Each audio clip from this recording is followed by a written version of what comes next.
Dans la capsule d'aujourd'hui, on va voir différentes méthodes pour déterminer l'équation d'une droite dans le plan.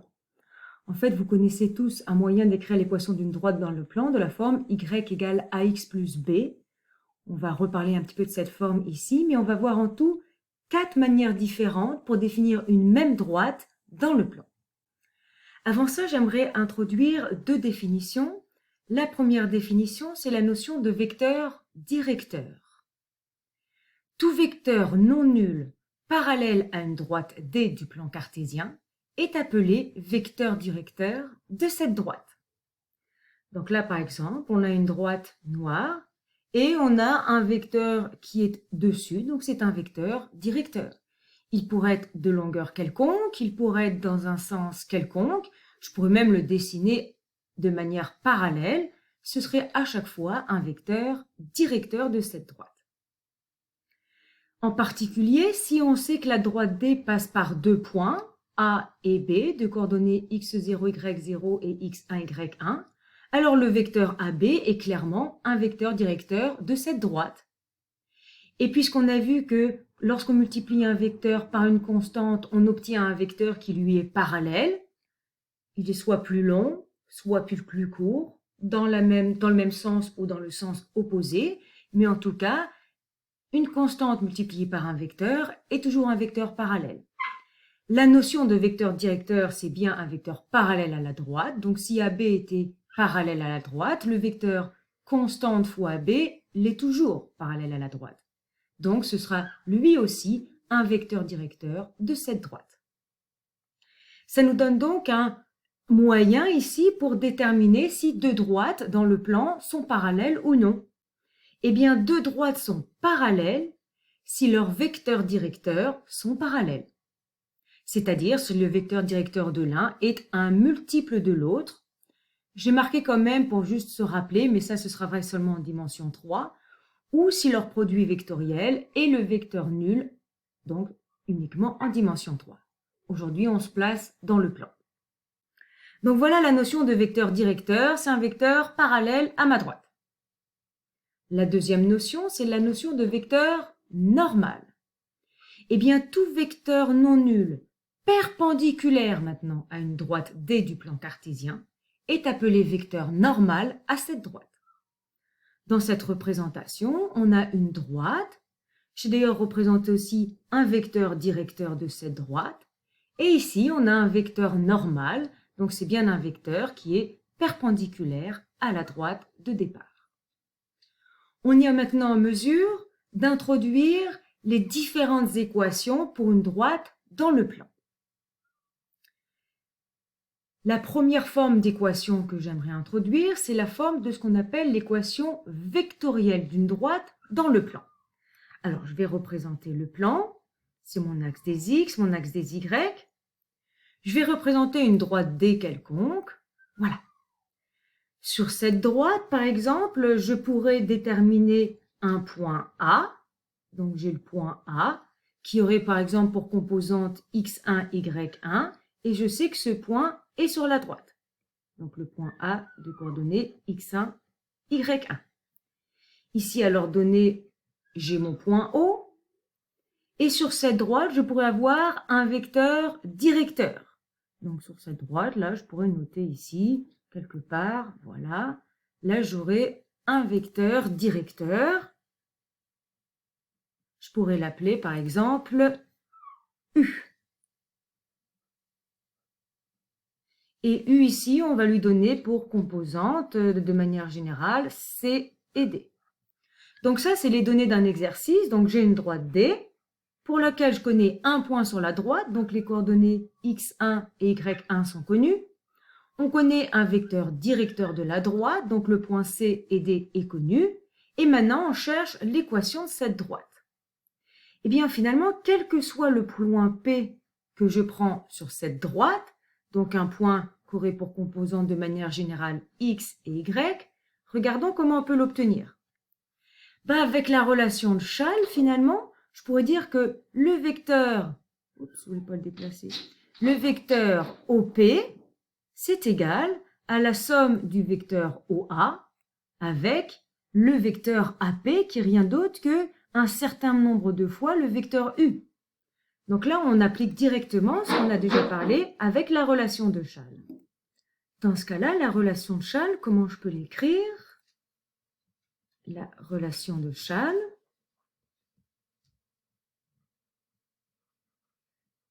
Alors, en termes de vecteurs, je peux écrire que le vecteur OP est égal au vecteur OA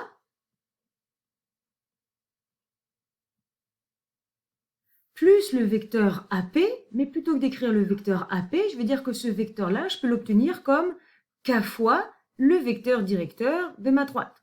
On le voit bien ici sur ma représentation. U, c'est un vecteur directeur. Donc AP, comme il est aussi sur la droite, c'est forcément le vecteur U d'une certaine longueur, dans un sens ou dans l'autre. Bon, mais alors ça, comme j'ai écrit les composantes de mes vecteurs, le vecteur OP, qu'est-ce que c'est? On n'oublie pas que O, il a pour composante évidemment 0, 0. Donc le vecteur OP, il a pour composante x moins 0, x, et y moins 0, y. OA a pour composante x1 moins 0, donc x1, et y1 moins 0, donc y1. Plus K fois, et le vecteur U, on l'avait nommé, on l'avait donné pour composante C et D. Eh bien voilà, cette expression, c'est l'équation vectorielle de la droite. Donc une équation vectorielle de la droite se met sous la forme xy égale x1 y1 plus k fois cd, où x1 y1, c'est un point quelconque de la droite que j'ai déterminé ou qui m'est donné, et cd, c'est un vecteur directeur de la droite. Donc vous voyez ici l'expression ici de cette droite. Donc pour trouver un point quelconque de la droite, ici il faut bien comprendre qu'est-ce que je connais et qu'est-ce que je ne connais pas. x1, y1, c et d sont donnés, et k c'est une certaine constante. En fait, quelle que soit la valeur que je donne à k, je vais trouver un point différent qui est sur ma droite. Ok ? Donc ça, c'est la première équation, l'équation vectorielle d'une droite dans le plan. Maintenant, on a un cas particulier de cette équation vectorielle. Si je ne connaissais pas un vecteur directeur, mais que dans mon énoncé, on m'avait dit que la droite passait par les points A et B. Bon, bah, clairement, si je connais que la droite passe par deux points A et B, eh bien, je pourrais choisir de prendre comme vecteur directeur le vecteur AB, et on réutilise cette forme. Donc, c'est la deuxième forme ici. En particulier, l'équation vectorielle d'une droite D dans le plan passant par les points A et B est telle que un vecteur directeur de la droite pourrait s'écrire le vecteur AB, donc c'est x1 moins x0 et y1 moins y0 pour composante. Et donc dans ce cas-là, l'équation vectorielle qu'on vient d'écrire, c'est toujours un point de la droite. Donc là, on a choisi de prendre le point x0, y0. Ça aurait été tout à fait équivalent de décider de prendre le point x1, y1 comme coordonnée ici. Plus k fois notre vecteur directeur. Donc on remplace les composantes du vecteur directeur par ses composantes. Parfait. Ensuite, si je regarde ici, cette équation de l'équation vectorielle, c'est composante par composante. Qu'est-ce que ça veut dire? Ça veut dire que la composante x de mon point de la droite, c'est égal à la première composante x1 plus k fois la composante c. Si je regarde la composante y, ça veut dire que y est égal à la composante y1 plus k fois d. Eh bien, ceci, c'est une nouvelle forme d'équation. Donc, ma droite D, je pourrais aussi l'exprimer sous cette nouvelle forme. Et cette nouvelle forme, c'est l'équation paramétrique d'une droite, où K, ici, c'est une constante quelconque qui appartient au réel. Là encore, quelle que soit la valeur que je donne à la constante K, ça va me déterminer un nouveau point. Et ce point, nécessairement, appartiendra à la droite D. Donc ici, l'équation paramétrique est donnée par cette équation-là, c'est celle qu'on vient exactement de donner. À partir de ces deux équations, on voit qu'on a à chaque fois ici un K et ici c'est le même K. Donc dans ces deux lignes, je vais isoler la valeur du K. Donc dans la première ligne, je pourrais écrire que x moins x1 est égal à K fois D.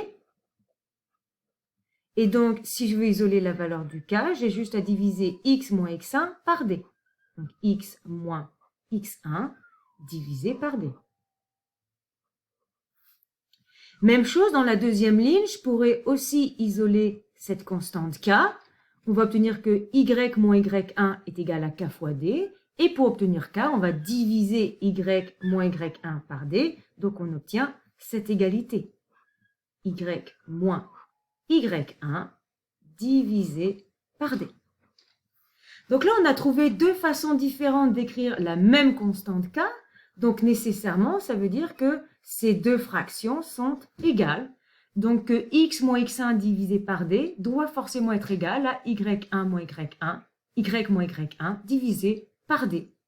Eh bien, cette égalité est la troisième forme de nos équations. C'est ce qu'on appelle l'équation symétrique d'une droite D. Donc l'équation symétrique d'une droite D qui passe toujours par un point et qui a un vecteur directeur CD, on l'écrit de la manière suivante. Donc l'équation s'écrit comme l'égalité suivante. X moins x1 divisé par C est égal à y moins y1 divisé par D. Et là, on obtient l'équation symétrique de la droite.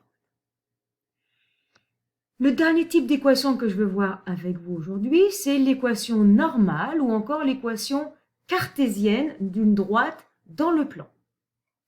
Donc maintenant, pourquoi je l'appelle aussi l'équation normale? C'est parce qu'on va utiliser non plus un vecteur directeur de la droite, mais on va utiliser un vecteur normal. Donc par exemple, je pourrais avoir une droite D ici, et je pourrais considérer donc un vecteur normal ici que je vais appeler N.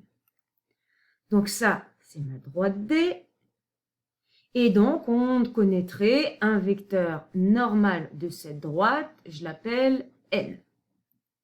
Ce vecteur normal, il a pour composante, alors appelons-le de manière générale AB.